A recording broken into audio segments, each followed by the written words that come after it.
నమస్తే అండి. నేను వాణి.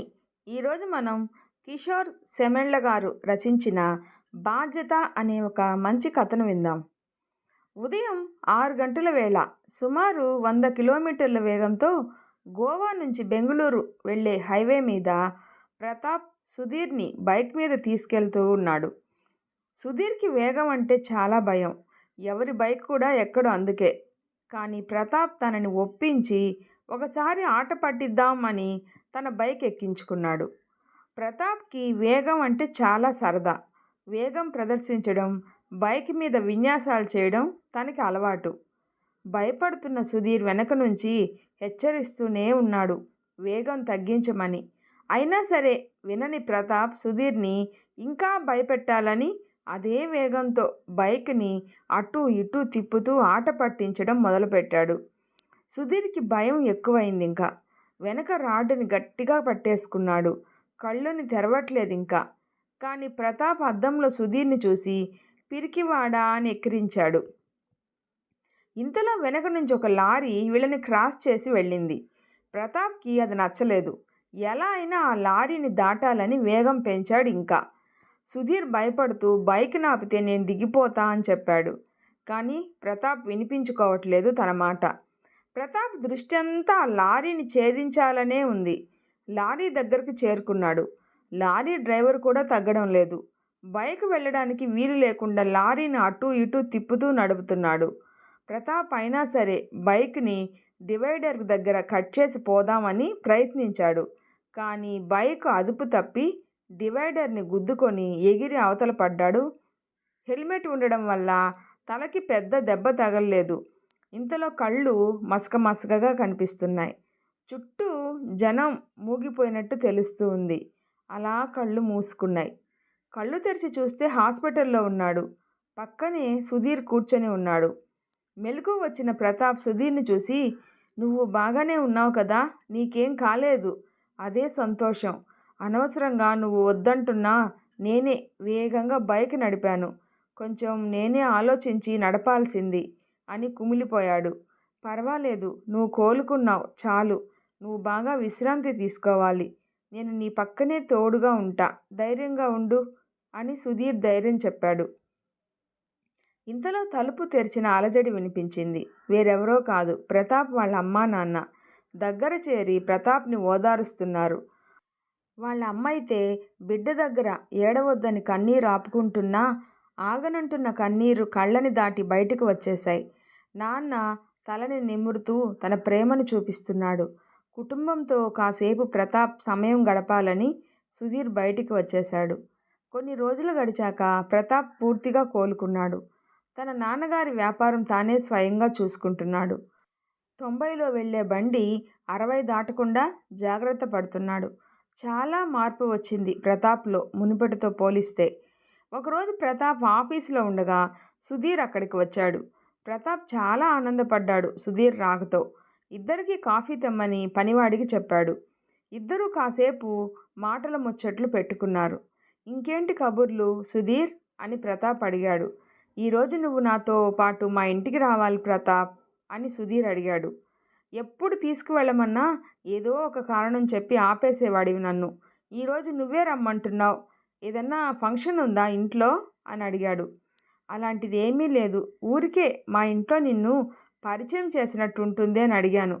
దానికి ప్రతాప్, "పద పోదాం. నువ్వు పిలవడం నేను రాకపోవడమా ఎంత మాట" అని ఇద్దరూ నవ్వుకునేలోపు, "సార్ కాఫీ" అని పనివాడు పిలిచాడు. ప్రతాప్ ఒక కప్పు తీసుకొని సుధీర్‌ని కూడా తాగమన్నాడు.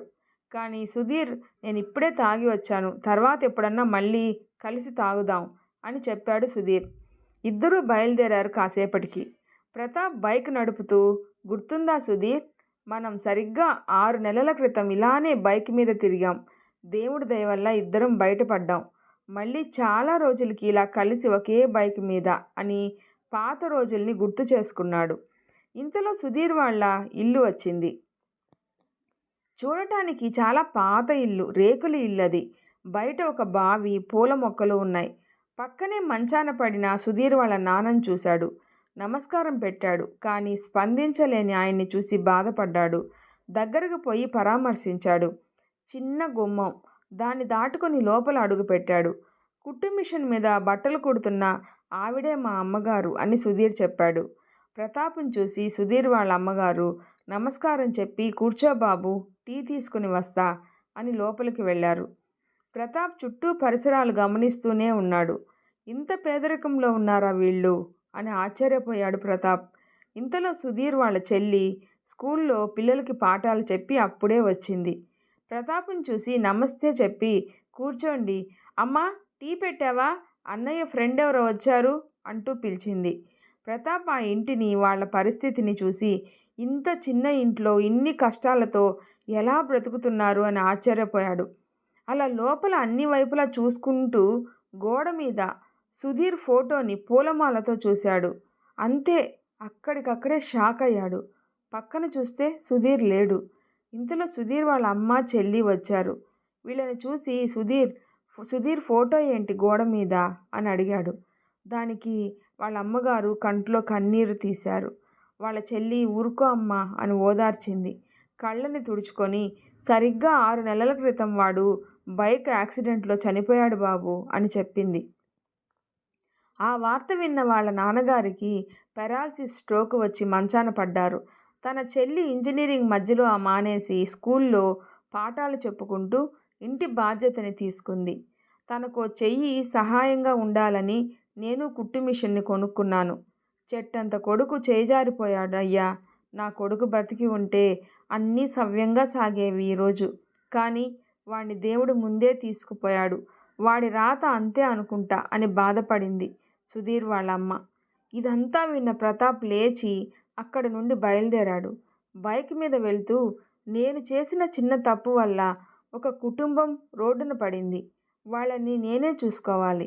అవును, వాళ్ళు ఇంకా నా బాధ్యత, వాళ్ళు ఇంకా నా కుటుంబం అని అప్పుడే నిర్ణయించుకున్నాడు ప్రతాప్. వెంటనే వెనక్కి వెళ్ళాడు. జరిగిన విషయాన్ని మొత్తం చెప్పాడు. ఈ రోజు నుంచి మీకు సుధీర్ లేని లోటు నేను తీరుస్తా అమ్మా, నన్ను మీ కొడుకు అనుకోండి అని సుధీర్ వాళ్ళ అమ్మ చేయి పట్టుకొని మాట ఇచ్చాడు.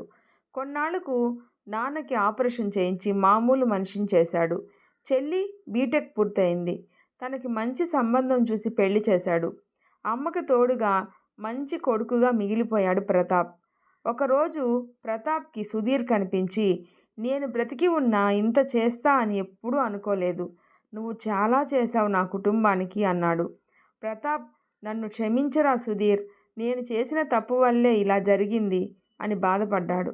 దానికి సుధీర్, నువ్వు నా కుటుంబానికి తోడుగా ఉండు అని చెప్పి తన ఆత్మని సంతృప్తిగా ఇప్పుడు స్వర్గానికి చేర్చాడు.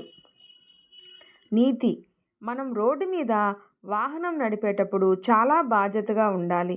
ఒక యాక్సిడెంట్లో పడిపోయేది మనమే కాదు, మనతో పాటు కుటుంబం కూడా రోడ్డున పడిపోతుంది. వేగం ప్రమాదకరం. దయచేసి జాగ్రత్తలు పాటిస్తూ వాహనాలు నడపండి. ఈ వీడియో నచ్చితే ప్లీజ్ లైక్ చేసి షేర్ చేయండి, సబ్స్క్రైబ్ చేసుకోండి. స్టోరీ ఎలా ఉందో తప్పకుండా కామెంట్ చేయండి. ప్లీజ్ సపోర్ట్ చేయండి. Thanks for watching.